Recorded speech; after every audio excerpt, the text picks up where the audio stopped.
Troodos is full with this kind of signs, geosites, locations. Geosites are sites with geological interest, like mines, rocks, minerals that await for you to be explored. If you can find the numbers online, each number is for specific location of some kind of geological interest site. You just need to explore it.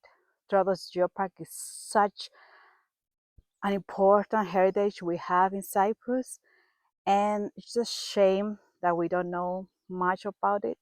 So information are just round the corner on your road waiting for you to be explored.